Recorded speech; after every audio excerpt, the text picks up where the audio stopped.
Hello, everyone, and welcome back to coverage of Grand Prix Sao Paulo's top 8. Today we're going to be watching the quarterfinals match between Pipsqueak, who's playing Temur Tempo, and RickyRickster, who's playing Black Red Burn. RickyRickster is one of two Black Red Burn decks that made top 8, but the other one was previously knocked out in a match with Casino Scam. So, will RickyRickster be able to carry on the Burn Dream and a lot? Will RickyRickster be able to keep the Burn Dream alive and carry it on to our semifinals? Or will Pipsqueak carry on the Temur Tempo Dream? Because I think there were three sets of decks which got two copies into our top 8, which are Egg Combo, Temur Tempo, and Burn. So far, Egg Combo and Burn have each lost one player. So it seems like there's a little bit of a there can only be one curse. So it's going to be interesting to see how that ends up, because the other player who's playing Temur Tempo, Infinity Chef, has not played their top 8 match yet. So there's definitely a lot riding here on Pip being able to win this match. Otherwise, it's a tall order for Infinity Chef, who has to carry the entire legacy of Temur Tempo. So looking at these hands here, RickyRickster starting off with the turn 1 Unjust Sentence, just going to Lava Spike Pip right there. And it's just going to play like a non-creature, just burn game. Has Storm Surge, Scorch, another Storm Surge, and then turn 3 Reckless Festivities to gas back up. Pip on the other end of the table has Void Flare and Ignition Point, which are good for dealing with the creatures of burn, but doesn't have a piece of counter magic for Ricky's Ricky's Reckless Festivities, which I think when you're on the Lava Spike plan, resolving a Reckless Festivities is essentially just game, especially when Pip is hurting themselves so much with their lands. Pokes himself for one with the Crystal Cavern, one with the Wayfarer Shrine. They're going to play the Bounty of the Gardens, gets a 2-2. I think this is, like, you don't really have to worry about this that much. Like, Cane Dancer plus Bounty is a little scary. But I think the main thing here is that even with that, Ricky likely has the win. Like, then that's another spike. Yeah, okay. So this turn you probably just go land, Reckless Festivities, double Storm Surge face. That takes Pip down to 9, and then you only need to hit a single spike off of the Reckless Festivities to have Pip at lethal next turn, and then you can keep going for a few more if the worst that, like, if you calculate the worst that Pip can do, it's like Cane Dancer or on end here, or like Veilborn Meddler. Actually, no, yeah, it's Cane Dancer on end, flashback the Bounty, attacks for 5, then plays like Void Flare plus another burn spell. So as long as you don't lose more than 10 life here, or sorry, don't lose more than 6 life here, Ricky can safely dig a little bit more. Yeah, but it is going to come down, like, Ricky could just go, like, Scorch, Unjust Sentence, and then put Pip all the way down to 3 this turn, and then kind of and then you can go next turn Reckless Festivities, and then play your land drop, kill a Pip. The reason that's a little riskier is if you use Reckless Festivities as a counter magic check here. If they counter it, then you're like, oh, okay, then I should probably use this Scorch a little bit more defensively. If they let the Reckless Festivities resolve, you can be like, oh, okay, now I know that I can just kill with my burn plan. So yeah, Ricky is just going to deal a whopping 9 this turn with the Unjust Sentence plus double Storm Surge, and Yup is also going to run out the Scorch on face.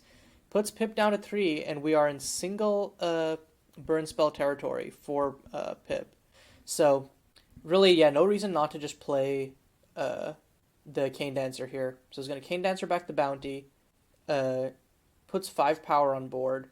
Next turn can swing for, next turn swings for 5, and then if they draw a land, actually can't, because one of these is a green source. Fetching for a green source is so deadly. This also hurt Infinity Chef in one of the other rounds.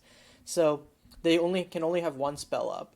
And they can't even play the Mountain Springs untapped, so it had the only spell that, I guess they have Rogar's Frenzy and Void Flare up. Ricky with the Banished Companion, and playing the Banished Companion is safer than playing the Reckless Festivities here, because it doesn't lose to a counter spell.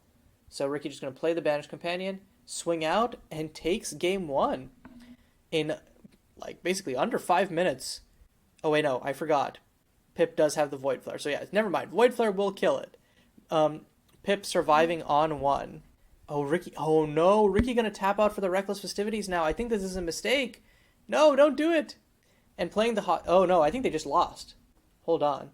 I had wrapped it up for Ricky, but this is over because now Ricky doesn't have the mana to play another spell. They're at 5, which is lethal on board. Ricky just threw this by playing the hostile. Like, because the thing is, if they just waited and Pip had gone to attack, what Pip would have done is they'd have swung for 5, had a burn spell up that could have taken Ricky down by another 3, and Ricky would have gone down to 1 life, but then could have untapped, played Reckless Festivities, and had a spike. So now Ricky's just dead. That went real quick from Ricky just has to keep his cool and wins this game to, yeah, Pip just takes game one. And I'm oh my god, I'd wrap this up in Ricky's favor, but jeez. I think that running out that Reckless Festivities was a misplay. Because the only way you lose there is double, like the only way you guaranteed lose there from Pip is double burn spell. So you should so you just like you keep your head down and hope to just untap and kill Pip next turn. And even with double burn spell, they need to have a basic so that they don't die to their own Crystal Cavern. So yeah, that was, and I mean, sometimes misplays define matches, and that could be the defining misplay of this match. Going into game 2 here, Ricky has a strong hand, 2 lands, a turn 1 Suitor of the Sea, so is able to start putting on the pressure early, and a hand chock full of spikes. On the other end of the table, this time Pip does have counter magic, Veilborn Meddler, putting in extra work in this matchup. Doesn't need any extra support to counter 1-mana spells.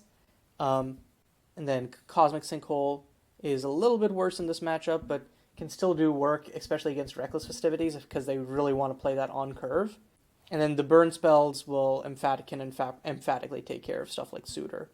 So I think if you're Pip, you could just play the Magmatic Torrent and pass, or you could Magmatic Torrent, Mountain, Void Flare to kill the Suitor. I think that's probably the best play. Oh no, okay, just going to keep it up. I guess is seeing if they need a Cosmic Sinkhole, something like a Rikiri Dissident. And speak of the devil, RickyRickster does top deck the Rikiri Dissident. Playing it pre-combat does make it so that Pip can just do this without having to worry about, like, they don't have to worry about potentially, like, maybe Ricky wants to keep the Suitor of the Sea alive, but this does just let Pip use the Cosmic Sinkhole, which otherwise would be kind of a dead card. Okay, Ricky swinging in with the Suitor of the Sea.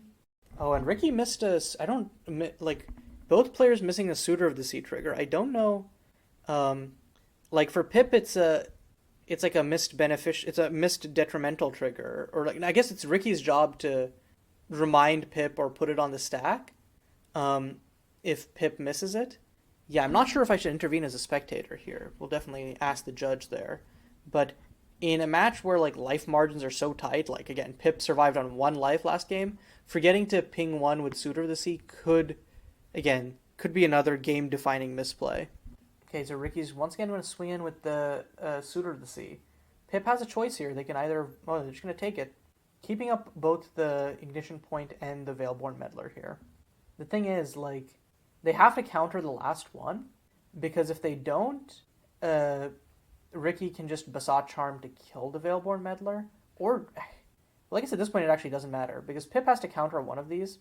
Otherwise, Pip kind of just loses here. Yeah, it's taking 3. We'll take another 3 from the Basalt Charm unless they counter it, and then they would be dead next turn. They're going to Storm Surge instead. I feel like they should have Storm Surged before in order to just actually have it out, but on end, it looks like Pip is going to play Panya and then Void Flare to kill the Suitor of the Sea. Okay, putting on some early pressure, and this way they can still hold up the Ignition Points and Veilborn Meddlers as needed. And also, so Pip does die to a shock. I was about to say, Pip does die to a Lava Spike here, because can counter one of them with Veilborn, but then Storm Surge plus the other Lava Spike would kill Pip. Instead, Ricky top decks a Rikiri Dissident, so instead first is just going to run out the Basat Charm. Veilborn Meddler going to come down, counter the Basat Charm. Still takes 3, and this is a reason that Ricky should have played the Rikiri Dissident first, because if they played the Dissident first, this Pip would have had to pay 1 life to play Veilborn, which locks them out of a bunch of other lines. But yeah, now with the Rikiri Dissident on board, Pip has to answer this immediately, otherwise they literally only get 1 more spell to play. So they have to search up a mountain, and then they have to kill it with either Void Flare or Ignition Point. Preferably Void Flare, so that you can also hold up an Ignition Point to kill another creature. Yeah, this is a lot of burn for Pip. Okay, another spike for Ricky, so this game is just over. So Pip's going to take 1 from the Rikiri Dissident. Pip is... Oh, I guess they both missed the lose 1 from Rikiri Dissident. Yeah, there's a lot... Okay, Ricky does end up remembering. Otherwise, yeah, I think the one thing with the burn deck is there's lots of tricky 1 damage triggers to keep a hold of. But Pip won't have to worry about that any longer. We're going to a game 3. And in under 15 minutes, too. These have been some brisk games. And I think the thing is, like, both of these decks are just, like, have really fast clocks. And it just comes down to, can Ricky present threats in a way that Pip's interaction can't cleanly answer? So that, because if Pip can't cleanly answer what Ricky's doing, Ricky just runs away, especially in the early parts of the game, where Pip is hemorrhaging life total to that mana base. But if Pip can get 1 or 2 potent pieces of interaction down, they can usually like use that 1 or 2 turns, seize that advantage, and then potentially dome Ricky. Okay, so both players keeping at 7 here, it looks like. Pip has still the Pandemonium, brought in from the side, presumably just to counter bolts or Reckless Festivities. Veilborn, as we saw, quite effective from last game, and Rogars to kill an early creature like this Banished Companion. Meanwhile, Ricky has... Oh, double Brazen Sacrilege is a little interesting here. It's kind of expensive. You'd prefer lots more cheap bolts. And this also means that you have kind of an awkward turn 2 well, I guess you can hold up Brazen Sacrilege, never mind. But my thought was that like you don't get to play double Spike because you want to keep up Scorch for... to be doubled by Brazen Sacrilege, but I guess what happens here is you like play Brazen Sacrilege. Next turn you can play just your Unjust Sentence. Then turn 4 you play Brazen Sacrilege, copying your Brazen Sacrilege, and then the turn after that you can copy your Scorch. Obviously, the hope is that Ricky draws some spikes earlier so that this doesn't end up being as much of a problem. But yeah, okay, Ricky just gonna try and run out the Brazen Sacrilege on face. It looks like Pip is just going to still the Pandemonium this in response. Yep, just going to still the Pandemonium. Again, they just need to buy themselves some time. Especially because Banished Companion keeps hurting Ricky. So the clocks are not actually that different. It's just that, like, the main thing is just, like, Burn balances out the damage that you take by killing them faster. But if there's a deck like Pips, which can answer that threat before it deals too much damage to you, and then respond in kind, you're in for a world of hurt. Especially since Pip now has Veilborn plus Void Flare up. Otherwise, they would have had to choose between one of these 2-mana spells on turn 3. So Void Flare was kind of a really fortuitous top deck right there. Meanwhile, on the other end of the table, Ricky flooding out a bit. Okay, Ricky went to attack with the Banished Companion, but Pip just Void Flared it, allowing Ricky to essentially dome themselves for 2 for free. Oh, interesting, and Ricky's just going to run out the Brazen Sacrilege now, and then maybe into the Unjust Sentence? No, it's just passing. This is weird, because this is both mana efficient, but it's not mana efficient in a way that gets you maximum value out of your Brazen Sacrileges. And the reason that might be, okay, Ricky might not realize that Unjust Sentence doesn't get doubled by Brazen Sacrilege since it's a lose life and not a deals damage spike, and that could be an issue. On end, Pip playing out the Bounty of the Gardens makes a 3/3 plant, now has Ricky on just shy of a 3-turn clock, but because of this Rogars, it's effectively a 3-turn clock. And it could quickly become a 2-turn clock if Pip gets to... Because if Pip goes like Veilborn, Rogars, that's 5 power on board, they hit for 8. If Pip top decks another burn spell, that's lethal. So... there is a third spike from Ricky in hand right now. I think it just comes down to Ricky has to just go for it. Um, you probably Brazen Sacrilege, Scorch that gets countered by Veilborn Meddler. Then you Unjust Sentence face. Next turn you try to Brazen Sacrilege, Basat Charm for 6 damage, and then hope to top deck another spike. Oh, interesting. Ricky Bates Pip plays the Unjust Sentence first, gets countered by the Veilborn, but now is free to play to essentially Brazen Sacrilege, exile it, use its damage doubling ability, and then play Scorch or Basat Charm. And if Pip doesn't draw another piece of interaction next turn, Ricky can just do that all over again with the other spike, and then just wins on the spot. Oh, that was a great bait from Ricky. And Pip just took it hook, line, and sinker. Now Ricky's, I think, just weighing, like, what's the chances that they have another? But, like, if they have another, you're toast, dude. You just gotta go for it. And yup, Ricky going for the Brazen Sacrilege Basat Charm. Pip has no answers, is just gonna take 6. On end, though, Rogar's Frenzy face, and has 5 power on board next turn. If Pip top decks any interaction, counterspell or burn, this game's over. But they hit a land. Okay, cracking the clue. Oh my god, Cane Dancer. Do they have an ignition point in Grave? They don't, but they do have the Still the Pandemonium. Oh my god. So I don't think Ricky has a way to win here. They have they have the other spike, but then the problem is Cane Dancer counters the spike that's Brazen Sacrileged up. Oh, and they don't even have the mana to cast Double Scorch. No, wait, actually, they can't even cast Double Scorch because they can't play the Hostile Dunes. And they have the Swamp because they need quadruple red. They don't have a way to save themselves because even if they try to, like, clear the board, Cane Dancer, like, they still lose to, like, Cane Dancer. So I think Pip just has this one. That clue coming in so clutch, drawing Pip into that Cane Dancer. And that's why, like, Still a Pandemonium is so good. Just being a counterspell that effectively gives you card advantage is no small feat. Like, trading in 1 blue for a much better negate is so gas. Ricky just running out a normal Scorch on Pip's face. Pip takes it. But yeah, the second Scorch, this one's going to get Cane Dancered. And that's it! And with that so close but so far, Pipsqueak takes it 2-1. And is advancing to the semifinals of Grand Prix São Paulo. Burn, I think, had the highest showing out of any deck in recent history in this GP, but unfortunately, only 2 made the top 8 cut, and now none of them are going to be continuing on to the top 4. Still, that was an amazing showing, and you've got to wonder, would history be different if Ricky had played differently in that game 1?